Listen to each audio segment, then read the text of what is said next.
ഈ പറഞ്ഞത് എത്രമാത്രം ശരിയാണോ തെറ്റാണോ എന്നൊക്കെ അറിയില്ല.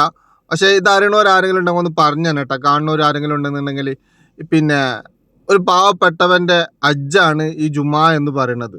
പെരുന്നാൾ നിസ്കാരം സുന്നത്താണ്. അപ്പൊ ജുമാക്കല്ല നമ്മൾ വെള്ളിയാഴ്ച പെരുന്നാൾ വന്നാൽ ജുമാ സംഘടിപ്പിക്കൽ നിർബന്ധമാണ്, ജുമയിൽ പങ്കെടുക്കൽ നിർബന്ധമില്ല. ഈ വെള്ളിയാഴ്ച വെള്ളിയാഴ്ച പെരുന്നാളാണ്, 29 മാസം കാണും, 28 ഉദയുണ്ട്. അപ്പൊ കാണാനാണ് സാധ്യത കൂടുതൽ. അപ്പൊ വെള്ളിയാഴ്ച ജുമാ നടക്കണം. പള്ളി കമ്മിറ്റിയെ സംബന്ധിച്ച് ജുമാ നടത്തണം. ഖതീബ് ആർക്കും വരാം, ഖതീബ് നിർബന്ധമില്ല. ഖതീബിടെ വന്നാൽ മതി, ഞാൻ തന്നെ കൊള്ളുന്നില്ല. പങ്കെടുക്കുന്ന നിർബന്ധമില്ല. അപ്പൊ രാവിലെ പെരുന്നാസ്കാരത്തിന് വന്നാൽ ഇനി വരെ ജുമാസ്കാർ നിർബന്ധമില്ല, ളുഹ്ർ നിസ്കരിച്ചാൽ മതി. എന്നാൽ ജുമാ നടക്കൽ നിർബന്ധമാണ്, ജുമാ ക്യാൻസൽ ആക്കാൻ പറ്റില്ല. പങ്കെടുക്കൽ ആളുകൾ ഇഷ്ടം താല്പര്യം വെച്ച് വരാം, അല്ലെങ്കിൽ വന്നാൽ. പെരുന്നാൾ നിസ്കാരം സുന്നത്തല്ലേ, ജുമാ അല്ലേ നിർബന്ധം അല്ലേ? നിങ്ങളെ അഭിപ്രായം എന്താ? ഉസ്താദിനൊന്ന് പറഞ്ഞു കൊടുക്കും.